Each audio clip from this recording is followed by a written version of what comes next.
जिज्ञासा का भाव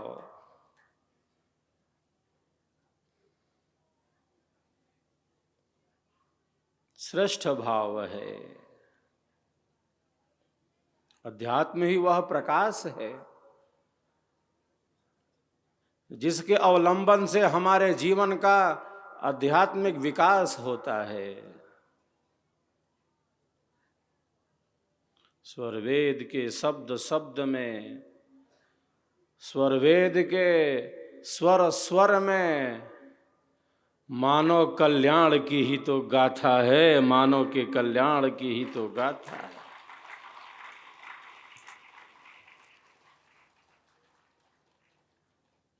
सबके ऊपर इसका प्रकाश है। जिसका अंतःकरण जिस स्थिति में है उसी के अनुकूल इन तत्वों को ग्रहण कर रहा है। जल का झरना तो बह रहा है, जल का प्रपात है।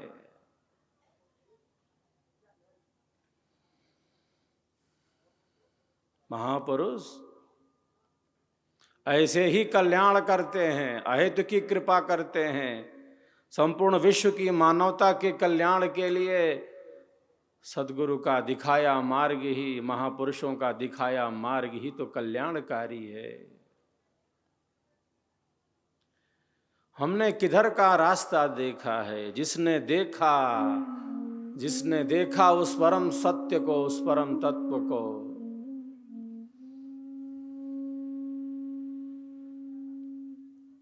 जिसने अनुभव किया,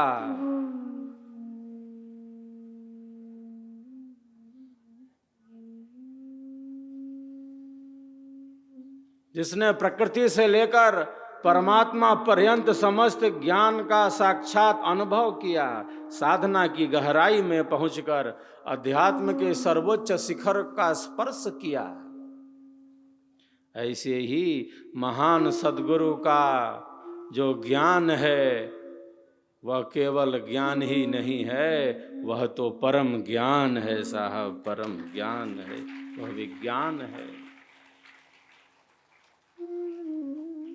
जिसने देखा उस मार्ग को, हम उसके बताए रास्ते पर चल पड़े, यही श्रद्धा भाव है।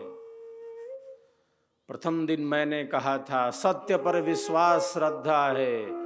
श्रद्धा का अर्थ है सत्य पर विश्वास। सत्य पर हमने विश्वास कर लिया है, सत्य पर हमने विश्वास कर लिया है, अब पीछे नहीं मुड़ सकते। अब बढ़ेंगे तो आगे ही बढ़ेंगे, अब बढ़ेंगे तो आगे ही बढ़ेंगे।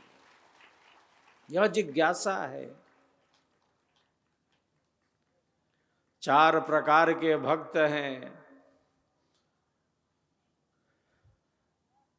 आर्त हैं, जिज्ञासु हैं, अर्थार्थी भक्त हैं और ज्ञानी भक्त हैं। जिज्ञासा का अभाव ना हो। जिज्ञासा बड़ी वस्तु है। हमारे देश की उपनिषदें इसी जिज्ञासा का ही परिणाम है। ये मानव मन की जिज्ञासा है।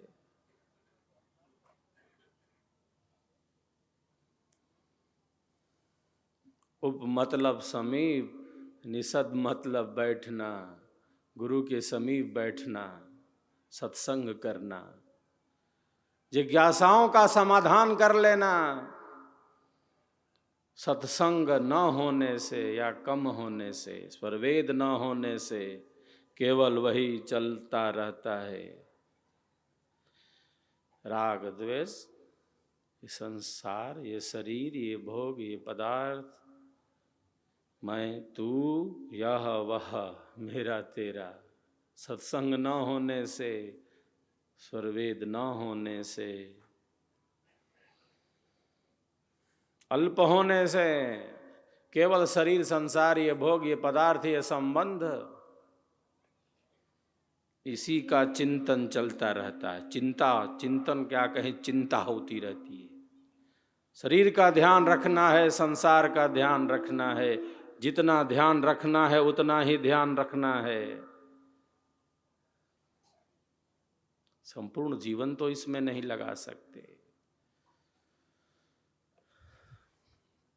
सत्संग न होने से, स्वर वेद न होने से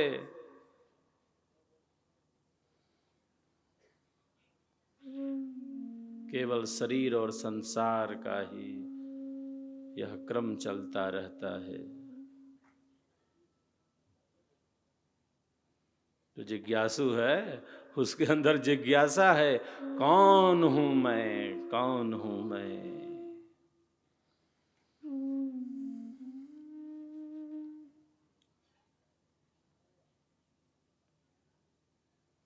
कहां से आया, कौन हूं मैं, कहां से आया, क्या कर रहा मैं, और जाना कहाँ है, लक्ष्य क्या है, किधर जाना है।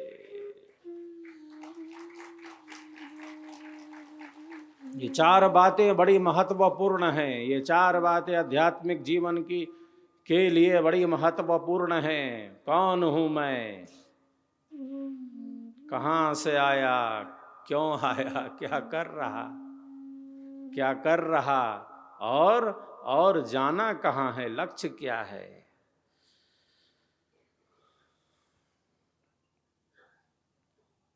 जिज्ञासा बड़ी वस्तु है।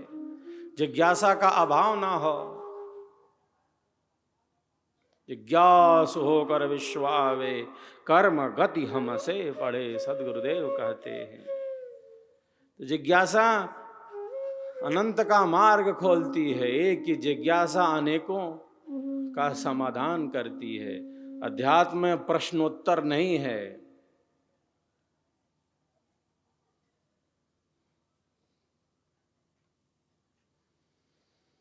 देखो मैं ऐसा पूछ सकता हूं, कोई नाटकीयता नहीं है।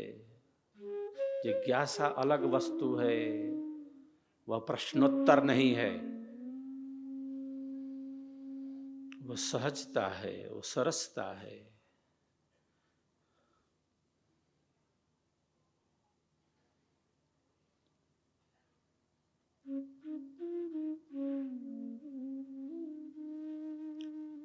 कल्याण की कामना से शिष्य अपना संशय दूर करना चाहता है। वो केवल अपना संशय दूर करना चाहता है। यह जो सात्विकता है, उसकी जिज्ञासा के पीछे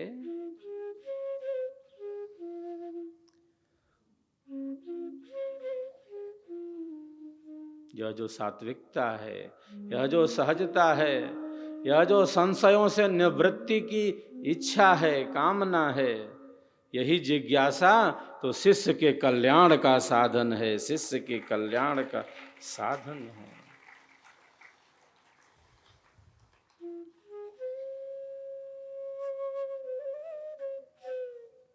जिज्ञासा आध्यात्मिक तत्वों के प्रति, ये शरीर क्या है, ये संसार क्या है, ये कर्म क्या है, ये फल क्या है, ये जन्म क्या है, ये मरण क्या है,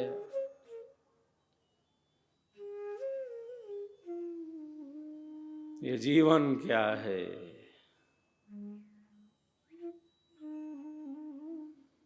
समस्त जिज्ञासाओं का जो सहज समाधान है, वह तो सद्गुरु के अनुभव से सहज ही प्रकट है, सहज ही प्रकट है।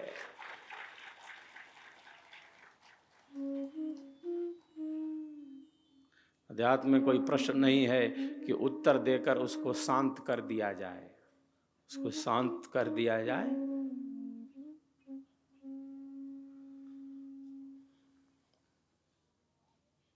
समाधान है यहाँ।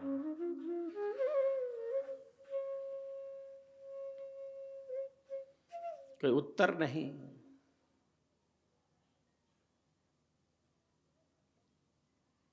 उसके अंतर में कोई संशय ना रहे, कोई भ्रम ना रहे, कोई अंधेरा ना रहे। ज्ञान का ही वास्तविक प्रकाश गतिमान रहे। ऐसा जो जिज्ञासु भक्त है, वह तो बड़ा ही उपयोगी है। एक आर्त है जो दुखों से सर्वथा निवृत्ति चाहता है। एक जिज्ञासु भक्त है, एक अर्थार्थी भक्त है। सभी भक्त अपने में महत्वपूर्ण ही हैं। सद्गुरुदेव कहते हैं, शिष्य हमारे सब बड़े, कर्म गुणन कर भेद, कर्म गुणन कर भेद। सर्वोत्तम जो भक्त है वह ज्ञानी भक्त है, जो ज्ञान में ही निमग्न रहना चाहता है, ज्ञान में ही निमग्न रहना चाहता है। क्योंकि ज्ञान योनि पर ब्रह्म है, समस्त ज्ञानों के मूल में परमात्मा है। सबके मूल में वही है, सबके भीतर वही प्रतिष्ठित है सूक्ष्म रूप से। केवल सत्य स्वरूप ही नहीं, वो परम सत्य स्वरूप है।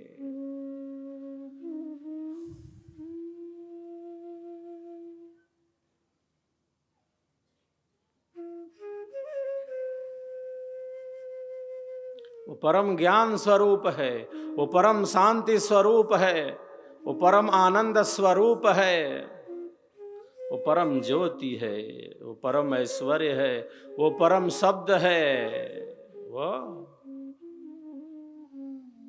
परमानंद है, अकथ है, अलौकिक है,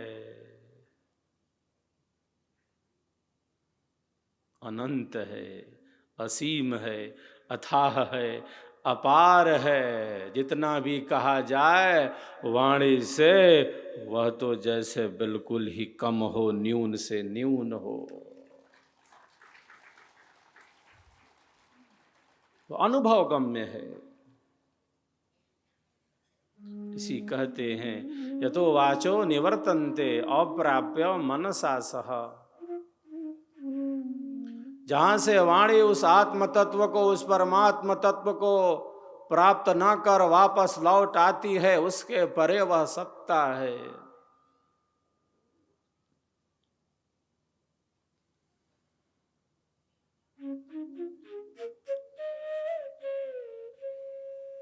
आत्मा की ज्योति है, आत्मा का प्रकाश है।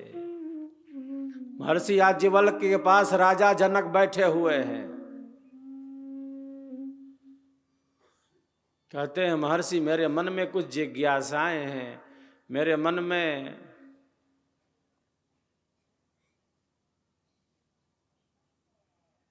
कुछ जिज्ञासाएं हैं, मैं उनका समाधान चाहता हूं।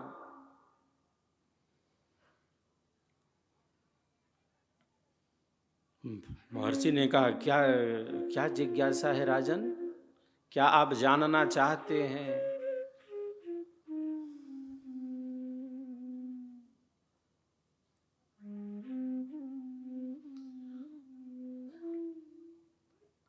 महर्षि हम किस ज्योति के कारण देख पाते हैं?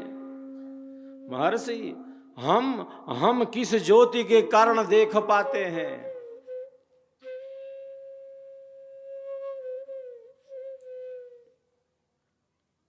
अरे यह तो सूर्य का प्रकाश है, यह सूर्य का प्रकाश है जिसमें वस्तुएं प्रत्यक्ष हो रही हैं। सूर्य के प्रकाश के कारण हम वस्तुओं का प्रत्यक्ष कर पाते हैं, जो बाहर है उसे देख पाते हैं।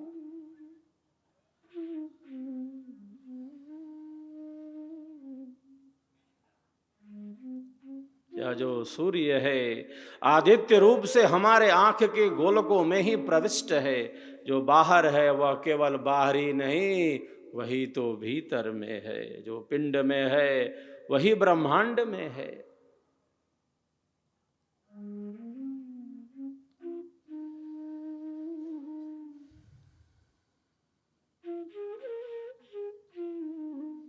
सूर्य की किरणें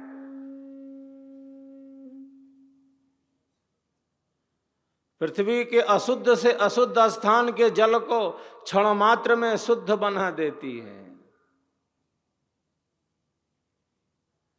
वो किरण, वो किरण कभी अशुद्ध नहीं होती। शिष्य के मन में, जिज्ञासु के मन में कितना भी अंधेरा हो, कैसा भी अंधेरा हो, जो सदगुरु के ज्ञान की किरणें हैं, जो स्वर वेद का प्रकाश है, जो ब्रह्म विद्या का ज्ञान है, वह शिष्य के अंतःकरण के अंधेरे को दूर करने का सामर्थ्य रखता है। पल में अलख लखावे, इसलिए हताशा ना हो।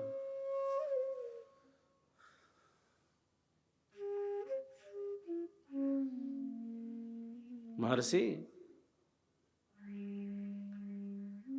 सूर्य के कारण वस्तुएं प्रत्यक्ष हो रही हैं। जब सूर्य ना हो, तब किसके कारण ये वस्तुएं प्रत्यक्ष होती हैं, हम कैसे देख पाते हैं?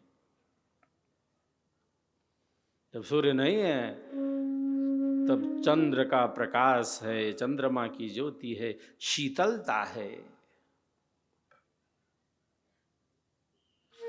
सहजता है। चंद्र के प्रकाश में हम रात्रिचर्या को संपादित करते हैं। महर्षि, जब ये चंद्र भी ना हो तब हम किसकी ज्योति के कारण देख पाते हैं? महर्षि ने कहा, तब विद्युत अग्नि का प्रकाश है।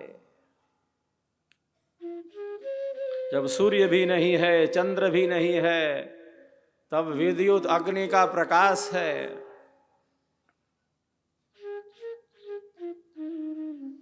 महर्षि, जब विद्युत अग्नि भी ना हो तब किसकी ज्योति कार्य करती है? किसका प्रकाश अंधेरे को दूर करता है? क्योंकि प्रकाश का कार्य ही है अंधेरे को दूर करना, अग्नि का कार्य ही है अंधेरे को दूर करना।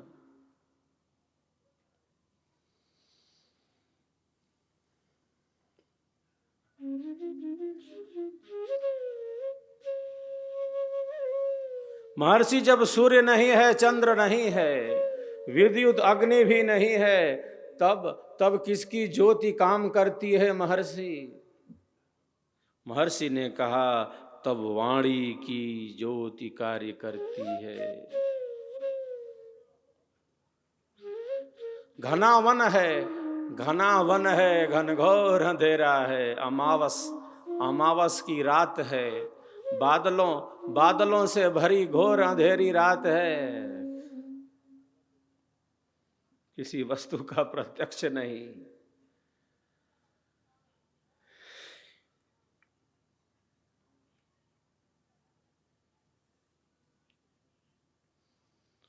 जहां अंधेरा है,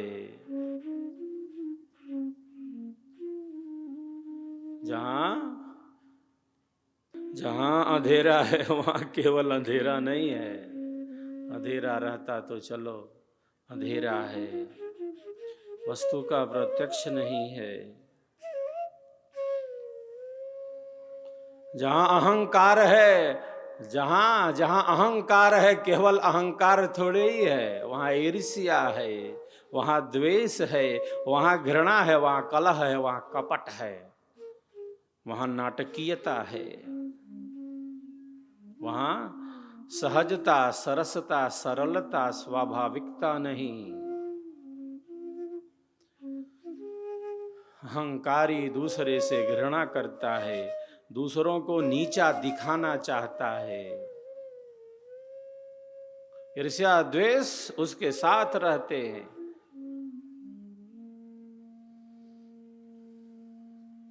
जहां अहंकार है, जैसे अंधकार अहंकार एक समान। जहां अंधेरा है, केवल अंधेरा ही नहीं है, वहां भय है।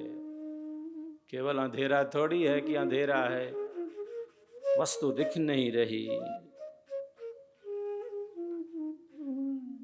वहां भय है, वहां भ्रांतियां हैं, वहां संशय है, वहां झूठ है, वहां असत्य है। केवल अंधेरा नहीं है, केवल अंधेरा नहीं।